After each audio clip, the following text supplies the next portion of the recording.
Apa yang dinubuatkan oleh Yesaya, Yeremia, dan para nabi sedang tergenapi, sedang digenapi di hari-hari kita. How do you respond to these days? Hari-hari ini adalah hari-hari yang paling exciting. Hari-hari yang paling penuh dengan action.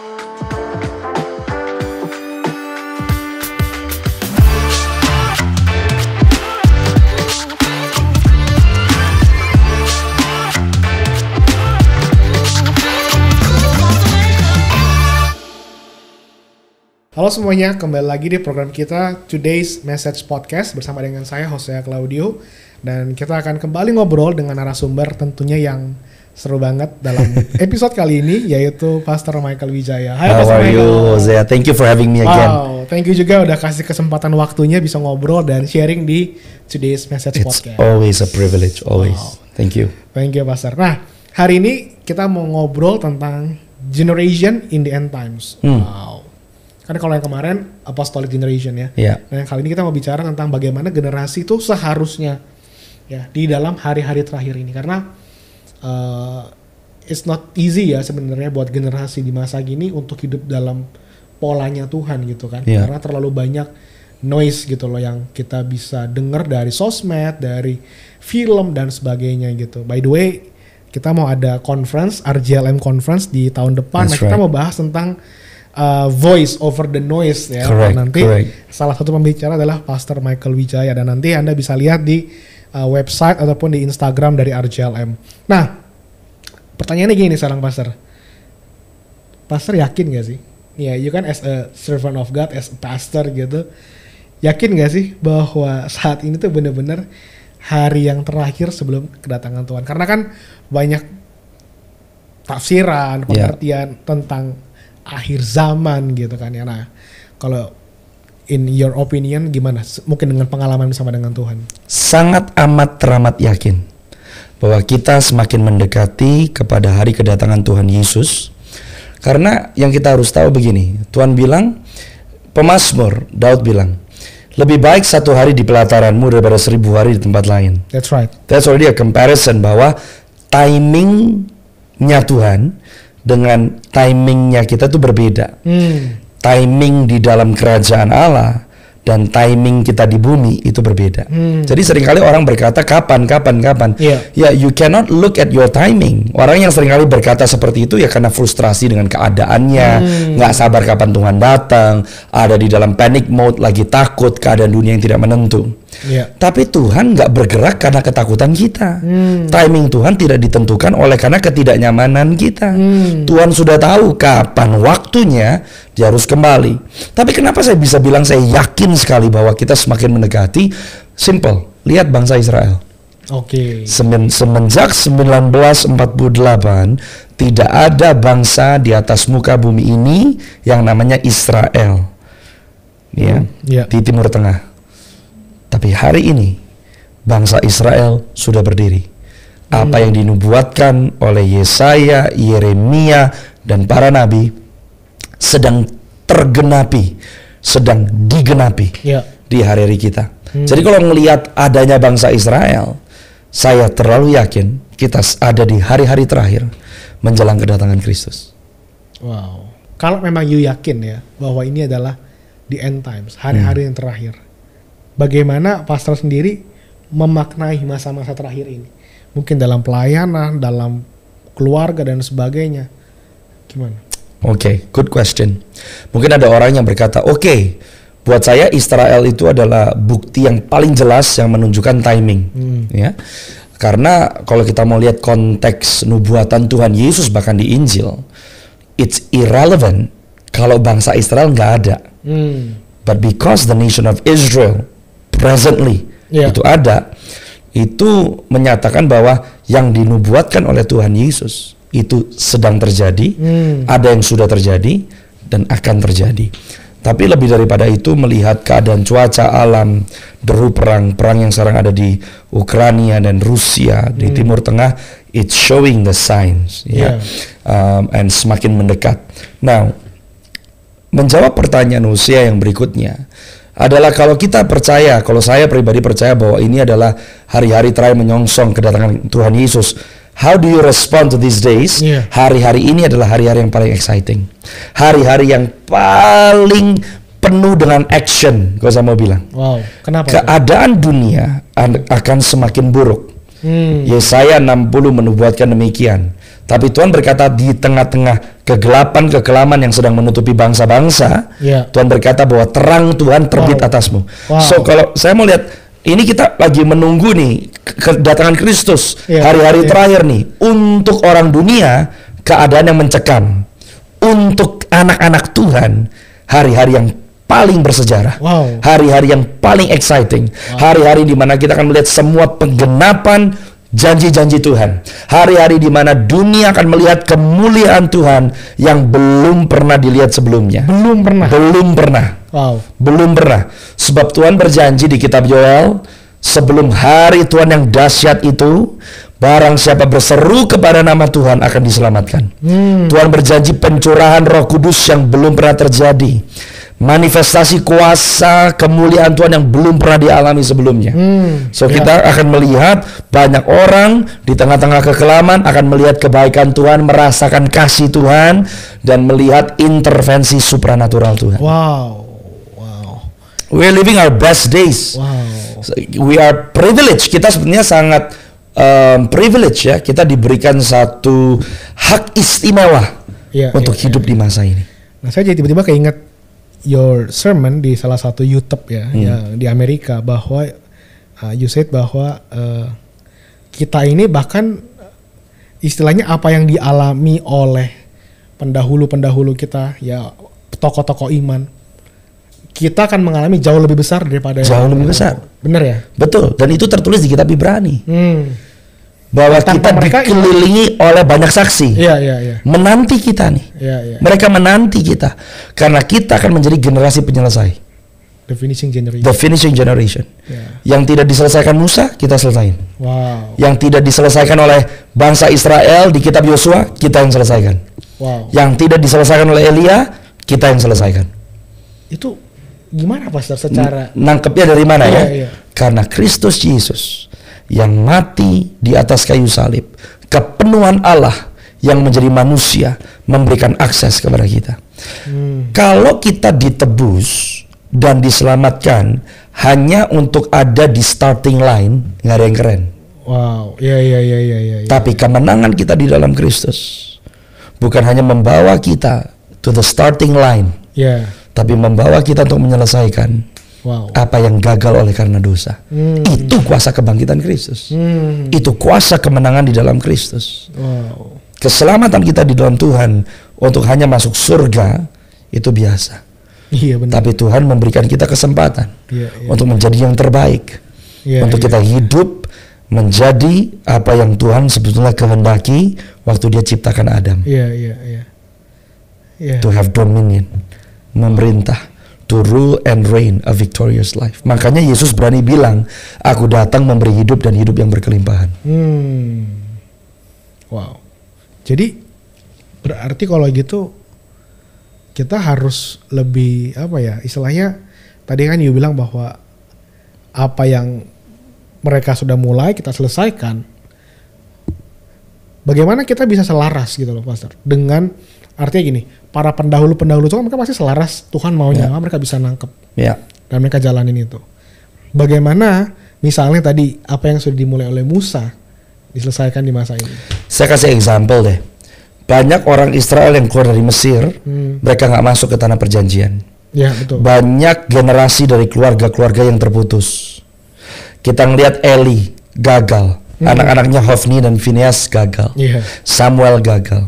Kalau saya mau kasih aplikasinya kepada saudara dan saya di tengah-tengah keadaan zaman yang berubah, yang memang tidak semakin baik di dalam ukuran standar dunia ini, tapi saya mau kasih tahu kepada setiap kepala rumah tangga, ibu rumah tangga, anak-anakmu, cucu-cucumu akan menjadi orang-orang berkemenangan. Amen. Your family akan victorious dengan Tuhan. Kegagalan generasi sebelumnya, kalau engkau hidup benar di generasimu, maka generasi yang sesudahnya akan hidup di dalam iman yang lebih tinggi, menikmati dimensi Tuhan yang lebih dalam dari yang kita nikmati. untuk generasi ini bisa menang di dalam generasi kita harus sadar bahwa di dalam masa saat ini, di dalam satu masa 2023 yang hidup nggak cuma satu generasi, banyak generasi, dan ini hanya bisa terjadi, kemenangan di dalam Tuhan itu bisa kita alami waktu semua generasi mengerti panggilannya, semua generasi direstorasikan, tidak ada yang terkecuali. Generasi yang opa-opa, generasi yang dewasa, generasi yang anak-anak muda, dewasa muda, teenagers, youth, sampai anak-anak untuk menerima lawatan Tuhan. Gitu. Itu salah satu contoh. Musa tidak bisa masuk ke dalam tanah perjanjian, betul ya? Tapi di akhir zaman ini, setiap orang yang percaya bukan hanya melihat janji Tuhan, akan mengalami janji-janji Tuhan. As simple as that. Salah satunya, ya. Dan jangan lupa, dari perjanjian lama sampai perjanjian baru, mereka menantikan kemuliaan Tuhan. Kristus nampak, di mana bangsa-bangsa dipulihkan, orang-orang berbondong-bondong datang kepada terang Tuhan yang ajaib. Kita akan melihat semakin banyak orang yang datang kepada terang Tuhan yang ajaib. Amen. Ada satu ayat yang pernah saya temukan di Alkitab bahwa Yesus berkata bahwa dibilang kamu akan melakukan perkara yang jauh lebih besar dari apa yang aku lakukan. That's right. Benar ya? That's right. Berarti artinya apa tuh? Gimana tuh Pastor? Kalau you baca dari ayat itu? Apa yang saya lihat, Yesus waktu itu melayani hanya ada di Yudea, Israel. Tapi sekarang kita punya akses to go all around the world. Dengan teknologi yang ada. Untuk apa? Untuk menyelesaikan apa yang Yesus sudah mulai. Yesus menyembuhkan orang-orang yang lumpuh, kita akan menyembuhkan orang-orang yang lumpuh. Mungkin Yesus menyembuhkan 300, gereja Tuhan dari zaman 3 juta orang akan disembuhkan. Kenapa? Skalanya besar. Karena Roh Kudus ada di dalam kita. Kita dipanggil untuk bekerja sama dengan Tuhan. Jadi kalau di zamannya Tuhan Yesus ada satu Yesus, Yesus yang sama, sekarang ada di dalam ribuan, jutaan, puluhan juta, ratusan juta orang-orang yang percaya kepada Dia. Lebih dahsyat dong. Benar. Jadi yang jalan udah bukan satu Yesus lagi. Semua yang percaya kepada Dia, semua yang percaya mengalami, membawa Yesus di situ. Wow. Nah sekarang menurut Pastor Michael sendiri, apa yang harus dilakukan oleh gereja Tuhan di hari terakhir ini dalam mempersiapkan generasi yang ada untuk mereka bisa victorious? Karena gini, di masa ini kan bisa benar-benar kita mengalami kemenangan seperti yang firman Tuhan katakan, tapi bisa juga di sebaliknya kita menjadi orang yang dimain-mainin sama iblis di hari-hari terakhir ini. Nah, apa yang mesti penting diperhatikan oleh gereja Tuhan untuk mempersiapkan generasinya? Saya percaya gereja Tuhan sedang dikembalikan kepada fungsinya, untuk gereja Tuhan bisa kembali kepada fungsi yang memang Tuhan kehendaki. Di podcast yang lalu saya katakan bahwa waktu kita menolak the supernatural, kita sebenarnya menolak identitas gereja Tuhan sebetulnya. So gereja Tuhan harus kembali kepada a supernatural lifestyle.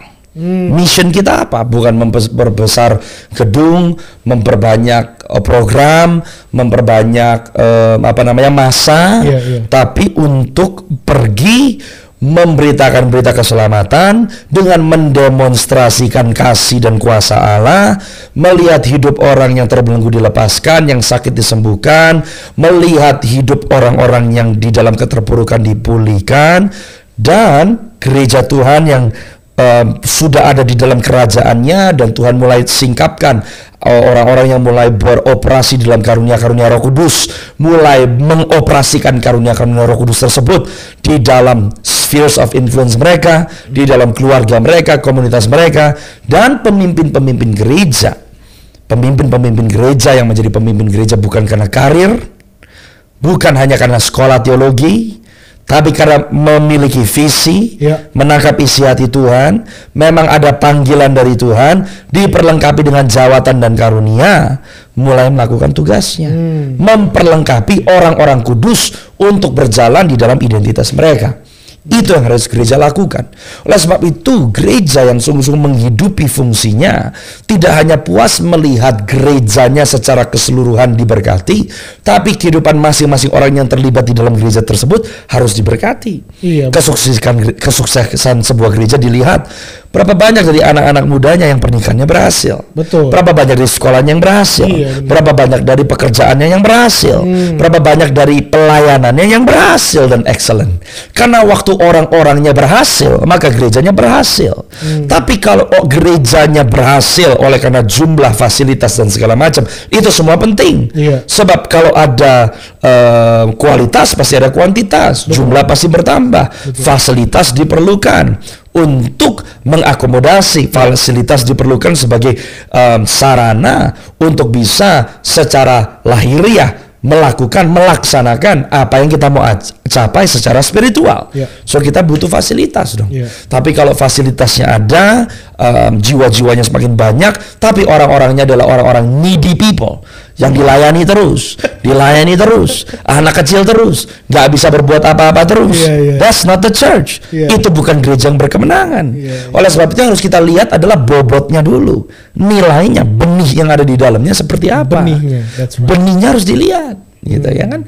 Karena benih itu memiliki kuasa. Yeah. Benih nggak akan terus menjadi benih. Yeah. Benih itu akan bertumbuh menjadi besar dan berbuah sesuai dengan tipe benih itu. Yeah. Benih yang ada di dalam kita adalah Yesus Kristus. Iya.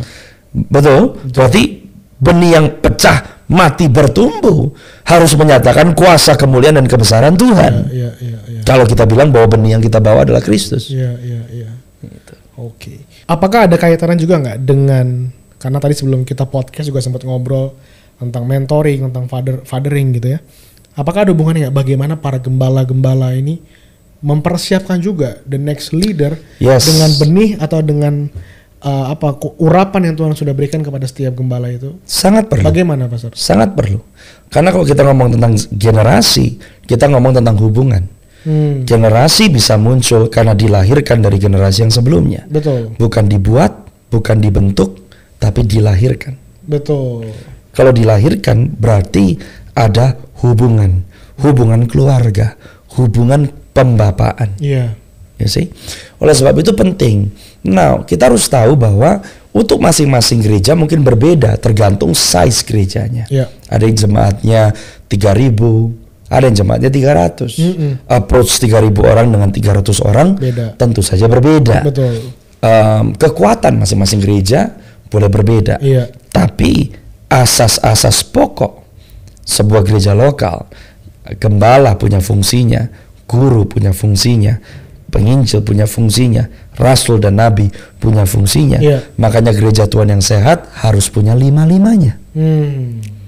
Mungkin ada yang masing-masing gereja ada yang jawatan tertentu yang lebih kuat. Yeah. Tapi harus diperlengkapi. Oleh sebab itu adalah penting untuk gereja Tuhan satu tubuh di dalamnya, orang-orang di dalamnya untuk saling berkolaborasi. Yeah. Tapi penting untuk gereja-gereja lokal pun saling berkolaborasi.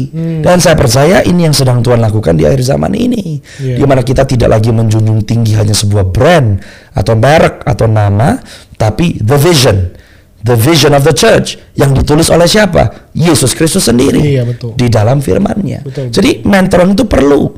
Khotbah itu penting. Sebab waktu seorang gembala menyampaikan firman dari atas mimbar, seorang gembala bukan hanya berkhotbah, tapi seorang gembala memberikan makanan, tuntunan dan visi kepada domba-dombanya. Betul. Ya, Betul. makanya bahaya nih di generasi kita sekarang, orang-orang ke gereja cuma maunya pendeta yang terkenal atau pesan-pesan yang lucu gitu ya. Iya. Tapi belum tentu itu yang dibutuhkan. Benar. Kenapa penting di gereja lokal? Sebab gembala memberikan arahan visi. Iya, betul. Iya kan? Dan gembala menyampaikan yang menjadi pesan Tuhan untuk gereja lokal tersebut. Makanya gembala-gembala butuh menjadi gembala-gembala profetik nggak? Betul. Perlu. Iya. You see that? Yeah. Mungkin bukan nabi, tapi kemampuan mendengar Tuhan itu penting. Bukan karena apa-apa, karena semuanya berpusat kepada Yesus. Iya, benar. Kehendak Yesus, suara Yesus, pikiran Yesus dan hati Yesus. Iya. Iya kan? Nah, jadi khotbah gembalamu itu penting, itu mentorship. Tapi seseorang yang kamu bisa miliki di dalam gereja lokal kamu untuk kamu sharing, untuk kamu bertukar pendapat, untuk kamu punya akuntabilitas, itu juga perlu. Untuk punya orang-orang yang bisa mendampingi kamu, itu juga perlu. Gitu loh. Adalah baik ya. Mungkin kalau untuk senior pastor atas 4.000 orang susah untuk dia satu-satu. Tapi makanya penting untuk pastor-pastor yang ada membangkitkan pemimpin-pemimpin yang ada, gembala-gembala yang ada, gembala atas 10 kawanan, 20 kawanan, 30 kawanan, itu penting. Iya, makanya no wonder kalau misalnya ada beberapa gereja yang jadi collapse ketika gembalanya mungkin sudah tua, artinya udah nggak bisa lagi kekuatan seperti dulu, tapi generasi di bawahnya nggak dipersiapkan. Mungkin cuma karena hubungan, karena anak saya yang saya kasih gitu. Tapi secara bobot dan juga tadi bilang soal benih itu nggak terimpartasi gitu kan ya. Dan itu yang kayaknya justru ngebuat ya banyak gereja-gereja mungkin jadi lemah, tidak menjadi strong sebagaimana sebelum pemimpinnya itu mengalaminya gitu ya. Apa yang harus saya katakan penting? Waktu Yesus naik ke surga, apakah pelayanannya kolaps? Enggak. Karena Yesus berhasil untuk membangun penerus. Betul. Penerusnya bukan orang-orang yang hebat loh. Bukan loh. Tapi nilai-nilai yang dia tanamkan itu hidup. Karena dia adalah roti hidup. Makanan yang dia kasih makan ke murid-muridnya hidup. Kok bisa orang yang udah pergi nggak balik-balik ribuan tahun, tapi sekarang pengikutnya makin banyak? Iya benar. Kok nggak kolaps dari generasi lepas generasi? Kuncinya satu, Holy Spirit. Makanya dia kasih Roh Kudusnya. Waktu dia mau mulai utus, yang pertama dia berikan janji Bapa, the power of the Holy Spirit. Oke, Pastor. So for the last question ya, peperangan seperti apa nih di masa-masa terakhir ini? Karena di dalam your sermon di gereja kami juga di minggu lalu soal war gitu ya.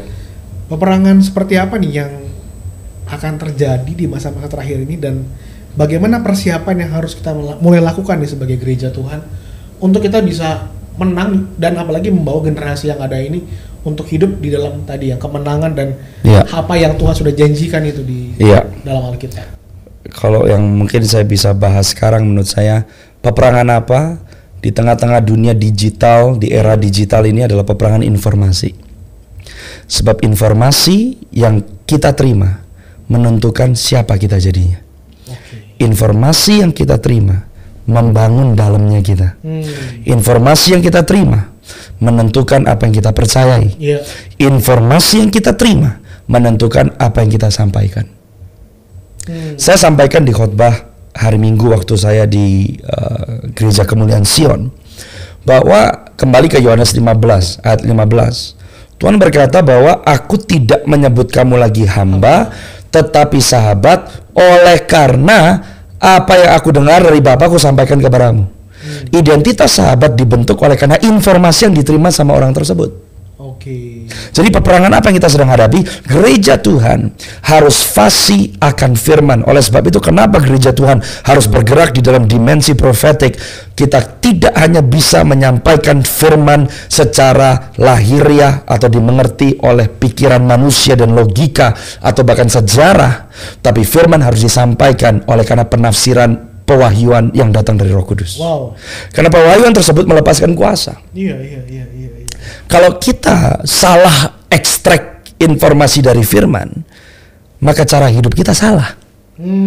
Waktu kita salah ekstrak informasi dari firman, maka apa yang kita percayai dari firman Tuhan pun salah. Betul. That's why we need revelation.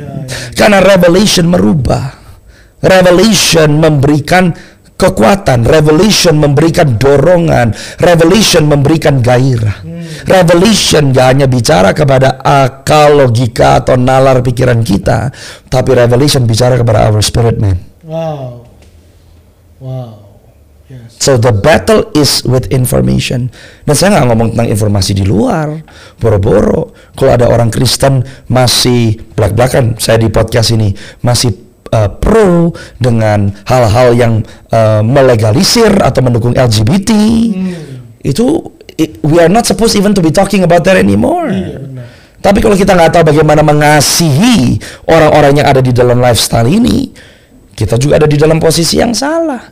Jadi informasinya bukan informasi kompetisi dengan informasi dunia, no, informasi yang juga keluar dari gereja Tuhan. Kenapa kita berkatakan banyak nabi palsu? Karena nabi palsu akan mengcounter suara nabi yang asli. Betul? Kalau disebut nabi palsu, datangnya dari mana? Kalau yang muncul dukun, orang juga udah nggak mau dengar. Jadi munculnya di mana? Di dalam gereja. Apa sih yang palsu? Kebenaran yang diputar balik. Apa sih palsu? Kebenaran yang salah konteksnya. Apa sih palsu? Kebenaran yang diselewengkan. Palsu selalu muncul karena ada yang asli. Nggak ada KW Louis Vuitton kalau nggak ada Louis Vuitton yang asli. Betul? Kalau ada KW namanya bukan Gucci gitu, nggak ada yang beli gitu loh. Kenapa ada KW-nya Gucci? Karena ada yang asli Gucci. You see? Jadi the battle is information, firman, and we need revelation. Diusut-usut. Bagaimana kita bisa terima pewahyuan? Perlu Roh Kudus. Betul? Bagaimana kita bisa mengalami manifestasi kuasa Roh Kudus? Butuh komunitas yang belajar berdoa, memuji, menyembah Tuhan bersama-sama. Nah berarti tadi kalau ngomong soal kepalsuan, berarti bisa juga ya kepalsuan itu terbangun oleh karena kepentingan. Betul. Artinya kita bisa memutarbalikan firman konteksnya yang ada karena berhubungan dengan kepentingan kita. Betul. Karena motivasinya sama, salah. Ya, jadi kepalsuan itu muncul, sesuatu yang palsu tidak akan langsung muncul. Ada breeding groundnya dulu. Apa breeding groundnya? Pride. Self, strife, anger, itu breeding ground. Gimana kita bisa belajar menangkan hal-hal ini di dalam tubuh Kristus? Karena semuanya berhubungan dengan kasih. Sekarang saya ngerti kenapa Paulus bisa bilang yang tinggal adalah 3 hal ini: iman, pengharapan, dan kasih. Tapi yang paling besar di antaranya adalah kasih. Wow, iman, pengharapan, dan kasih.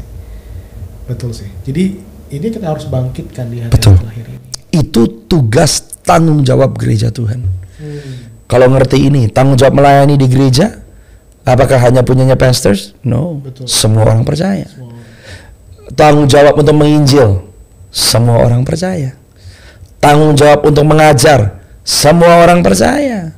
Tapi Tuhan punya spesialis yang memperlengkapi semua orang percaya untuk bisa melakukan tanggung jawab ini. That's the structure of the church. Jadi sebenarnya kalau kita tahu ini nih sangat menggairahkan sekali ya. Absolutely. Church life is not a boring life. Makanya kalau orang datang ke gereja hanya cuma karena hadir ibadah, that's not church. Kamu menghadiri acara. Tapi kamu bukan menghadiri acara pernikahan orang lain.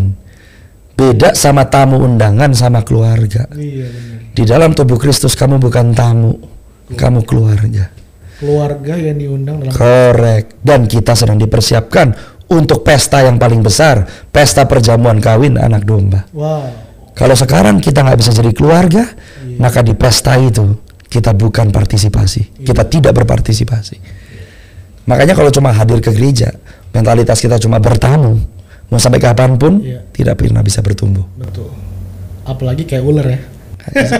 Datang yang nggak tahu, keluarnya juga nggak tahu. Nggak bisa. Benar sih. Jadi ini saatnya berarti gereja Tuhan di hari-hari terakhir ini, jemaat-jemaat bukan cuma sekedar untuk menghadiri ibadah, tapi kita harus involve. Menjadi kegerakan Tuhan di dalam rumahnya. Absolutely. Baru di situ kita bisa melihat bagaimana kemenangan. That's right. Yang Tuhan sudah janjikan untuk kita alami. Makanya punya komunitas itu penting. Komunitas itu apa sih? Orang-orang yang dimana kamu bisa melakukan hidup bersama-sama dengan mereka. Termasuk keluargamu. Kamu harus bisa menjadikan keluargamu komunitas. Betul. You see? Komunitas dimana kamu di dalam keluarga, banyak orang juga kalau di keluarga sendiri sharing firman nggak bisa, memuji menyembah Tuhan sendiri nggak bisa. Itu juga konsepnya salah tuh. Gitu loh. Wow, that's powerful. Wow, thank you banget Mas Michael buat Puji Tuhan dalam podcast kita kali ini, dan saya percaya ini akan sangat memberkati dan menolong kita semua.